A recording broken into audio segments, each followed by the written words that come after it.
Hello, Ray Phoenix here. Welcome to Let's Play Spyro for Year of the Dragon, Part 17. We're going to the most infamous level in the game, or one of the most infamous levels of the game, the Frozen Altars, because one icy level in the game was just not enough. They just had to put another ice level in the game. Yeah, more ice levels. Aren't those everyone's favorites? And some recolored Zoe is going to give us some magical blessings, some magical power. It's going to give us ice breath. As long as we're in this world, we're gonna have ice breath so we can freeze everything with Spyro's breath. Yeah, Spyro's insides are now icy cold now, completely frozen now, and everything he breathes on is gonna be turned into ice, or frozen into a perfect cube that he can stand on. He uses like a support, or uses a stool to get up to somewhere, to some higher level, or to get to somewhere else. Which is something that Iceman would do in Mega Man Powered Up years later if you actually played as Iceman in that game.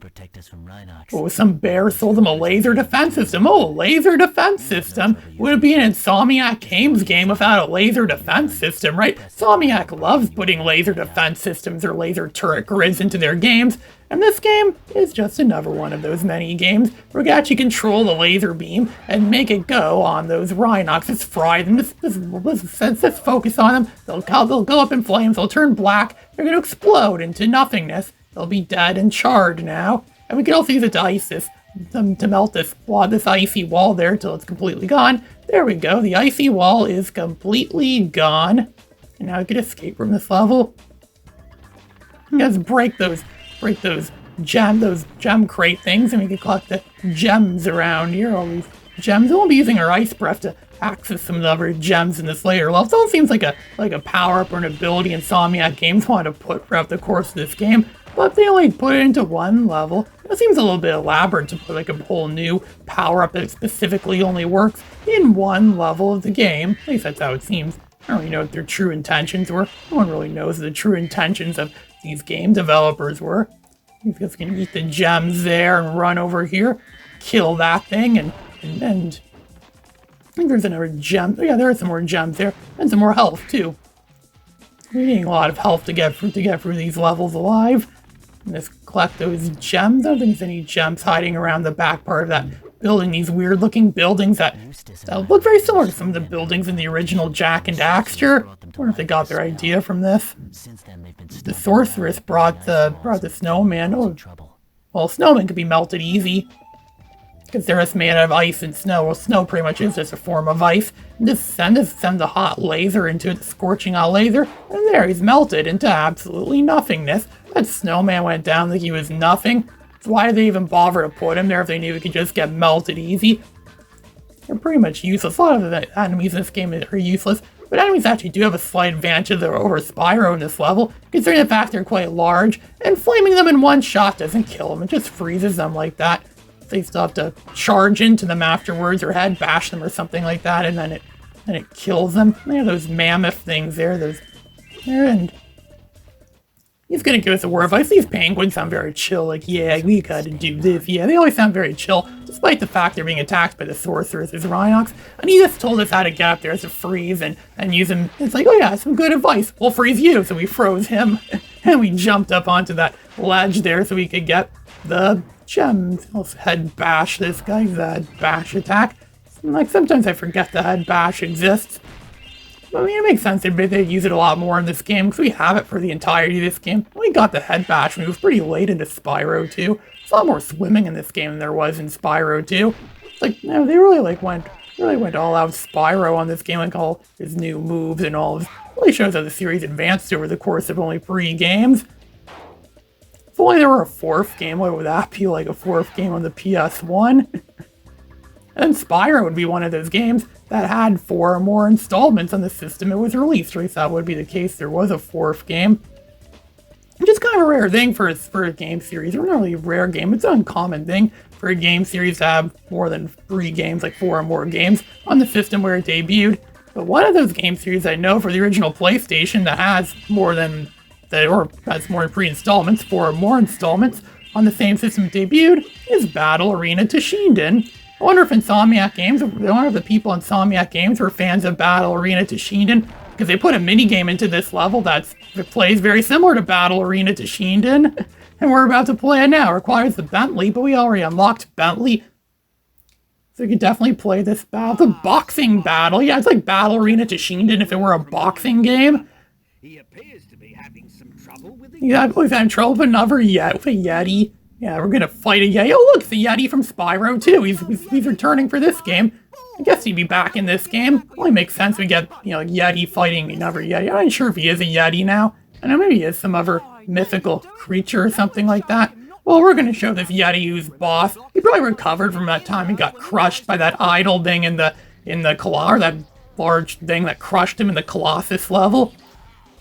And now he got back up, probably just reinflated himself, because everyone loves to see reinflation, and now he's back and he's out with a vengeance. He really wants revenge on Spyro, but he's just taking his anger out on Bentley, because he probably knows that Bentley's affiliated with Spyro. And I pretty much play it the same way I play Battle Arena Toshinden for the most part. I'm using the same strategy. I just run around, I just orbit the enemy for the longest time, and occasionally I take a heavy jab into him. It takes out a small amount of health, sting him like a bee, pretty much. Just sting him every now and then. Just give him a little sting, run back, like hit and run tactics. Give him a hit, back off, hit him, back off, let him do a hit, then back off. And before you know, you're going to be draining out most of his health, most of his energy. It's not really so much about depleting their health, it's more about staying alive and giving the most amount of hits against him. Well, I guess it is kind of related to health in a way, but health isn't absolutely everything in these games, these red games. The $1 million Bentley is going after that Yeti from Spyro. Yeah, $1 million Bentley. They could have called it something like that.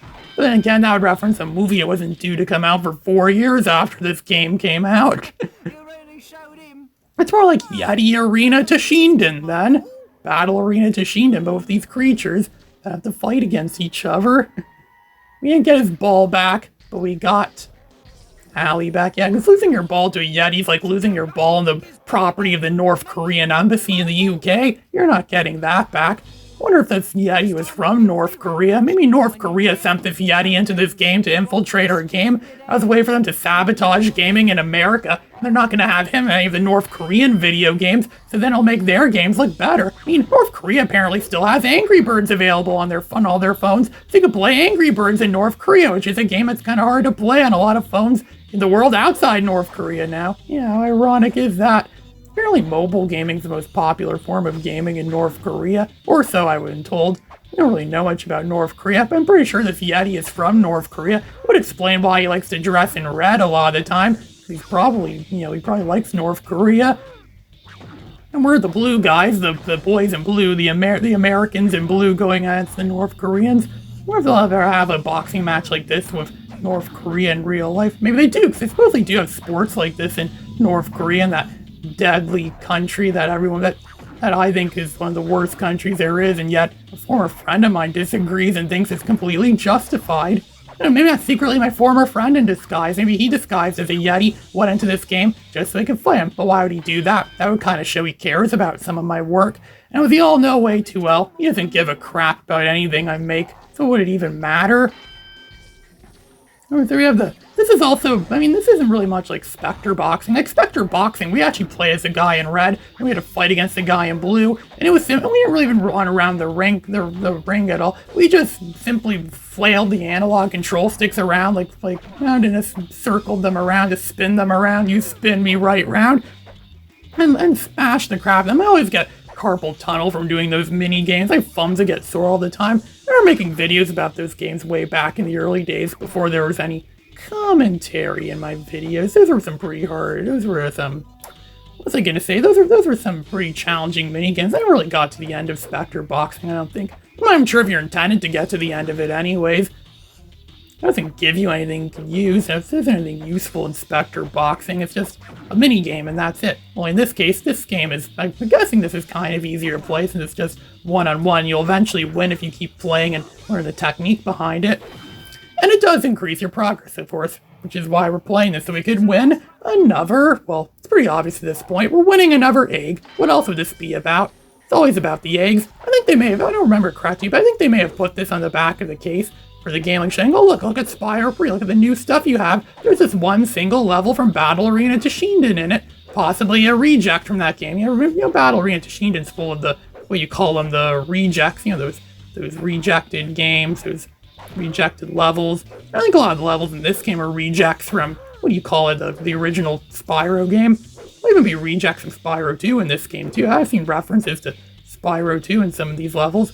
In fact, there's some rejected stuff or stuff that looks like rejects in Spyro 2 in this very level. It's like the game finally remembered that Spyro 2 exists, and we could make some homages to that game too. Because we already over-exhausted the homage to the original Spyro, so let's just use Spyro 2. Let's put Spyro 2 on the pedestal now, and see how that's gonna go now. He likes to beat me up and fight me, but he has less health than me, and we're out of time, and I'm the winner. Yeah, what do you expect? You're not gonna get your ball back. We got something more valuable than a stupid ball. You just buy one at any corner store for next to nothing. This is an egg. A Rico egg, or Rico, however you say that. Rico or Rico, now you say that. Well, sounds like the names of those Acme bombs they use in the Twisted Metal games that just bounce off walls. Those bouncy ball bomb things that supposedly get more stronger when they bounce off walls. Well, you just ram into these guys. The best way to kill these things is by running into them. At least that's how I always did it. Just because one person does it differently doesn't necessarily mean it's the best way. I sometimes wonder if my ways of playing these games are the best ways there are. Maybe there's some other secrets that, have been unknown or left out that weren't really known about for years. Like the secret that Crash Bash the entire game is on Spyro 3. Oh yeah, I'll be doing some coverage of that. After I collect every single gem in this game and go for absolutely everything this game has to offer, pretty much looting the whole game, just running through and destroying everything, a force to be reckoned with. No one in their right mind's ever gonna think about messing with Spyro. That's what they always show in the commercials. Oh, mess with the dragon, feel the burn. They don't really seem to emphasize that as much in this game. Guess they already figured out, we already overemphasized that enough in the first two games. So we don't really need to emphasize much more on the fact that he's Spyro. I mean, sure, he's probably going to burn his enemies in a different way. An icy burn, an icy cold burn, and freezes the enemies. Spyro, you're a sports fan, aren't you? Moneybags wants us to pay more money. This greedy bear shyster is just wanting more money from us. They really just try to find ways to wedge him into pretty much any level in this game you can think of. There's a level in this game, Moneybags is going to be in it pretty much. It's almost a guaranteed thing. You're going to be running into Moneybags. You're going to have to give up everything you have. 800 gems. Yeah, it's not. They call that a small price, and it's 800 gems. What year is it? 2036? Maybe it is 2036, because that is a Year of the Dragon. And this game is called Spyro 3 Year of the Dragon, so it doesn't really specify what Year of the Dragon it is. The Zodiacs only cycle every 12 years. And the next one's in 2036. I'm guessing that's the next time. I'm guessing that's probably when this game is set, maybe. Where it costs $800 just to buy a simple game somewhere at a store. Like a corner store where games used to be very cheap. You can now buy them for $800 a piece, and that's considered very cheap. Before you know it, everything's going to be $800. Before you know it, there won't be anything left to buy that's not under that price. And then that's when the more interesting stuff's gonna break out, and we get to play the most interesting sport imaginable. This is kind of like that hockey game we played in the Colossus Valley in Spyro 2, but this time it's been pretty much butchered, horribly butchered, where you have to freeze cats and send them into the goalpost there, in the goal area there, whatever you call it, and that's how we win this game. That's how we win this cat hockey. Seems like one of those random things someone could come up with. I wonder if it's like the same people came up with some of those other weird sports, like midget throwing or dodgeball even. Dodgeball is considered to be a real sport. They could probably watch on TSN 8. I think they also have midget throwing on one of those channels too. Or so I was told. They actually had that, I think, at one point. And there's other weird sports too, but I don't know, no one ever really follows them. Even some people consider kickball to be a real sport, and they have like kickball tournaments, kickball world championship. Bah. Oh, okay, it's like a sheep. Bah, it's a sheep. The dragon dresses the sheep. How does a sheep get into that egg if it's a newborn dragon? I don't know. Maybe it's part sheep. Maybe one of its parents is secretly a sheep all along. One of the ones that escaped Spyro's wrath in the first two games and didn't get fried to a crisp. Fried to a crisp. And here is the... Oh yeah, this guy's the one that's gonna say, oh, it's gonna be that oh, you're the end level's over now. I'm just gonna give you what's owed. Give you that egg that we owe you, and then we'll open up the portal to go back to the homeworld. Of course, we're not finished just yet. There's still some eggs and gems left in this level out there just waiting for us to run up to them and collect them. 88 eggs. I think there's like 150 something eggs in this game now. I think I have more than half of the eggs in the game now, if I'm not mistaken. And this is pretty much just taking us back to the beginning of the level. This level is one big circle. You could run around it easy and try to time yourself. How long does it take to run around through the level? You can freeze that guy to jump on him and get up here. Get this Jack and Daxter looking building. Or building that looks like it belonged to, well, more like it belonged in this first, since this came out before the original Jack and Daxter. And collect all the gems. Head bash thing there. It's never a problem for us because we have the head bash ability right from the start of the game. So I don't think the game wants to remind us that you have the ability to head bash. You should use it more often. Yeah, it would if it was more. I don't know, there's like very times where given the opportunity to. So it takes a lot of time and effort to launch it down. There's a lot of enemies going around. It's probably going to leave you as a big sitting target. Cecil. Remember I auditioned for to play a character named Cecil once.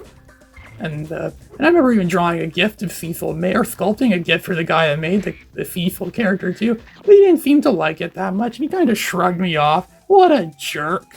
Someone gives you a nice, thoughtful gift, and you just say, eh, screw it. He is such a jerk. I think there's some more, yeah, there are some more ledges around here where there's gems and eggs and stuff hiding on them. Eggs and gems. Just what Spyro likes. Eggs and gems. Yeah, then we have to like jump up on here, glide over to there, and then glide up onto that building over there too. Using the hover ability was introduced in Spyro 2. Yeah, reminding us that Spyro 2 exists, which introduced us to the hover ability.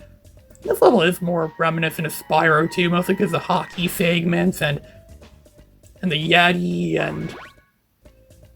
There we go, we got all 6 eggs now. 90 eggs. Ooh, 90 eggs. Really eating through this game.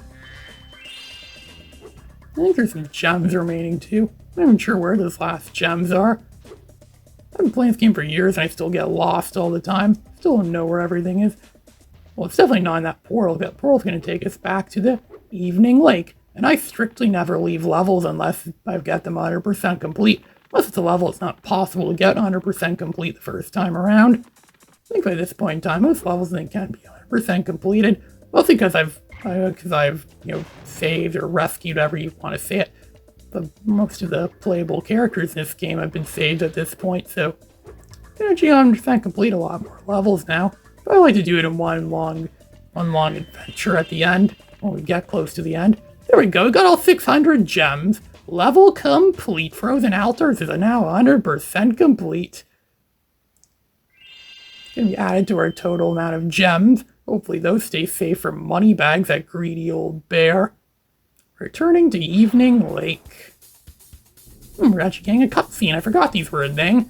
Where Hunter is going to be randomly walking around. He's going to randomly press a button. Because you should always touch a button if you see it randomly there. And the floor opens up and he falls into a trap.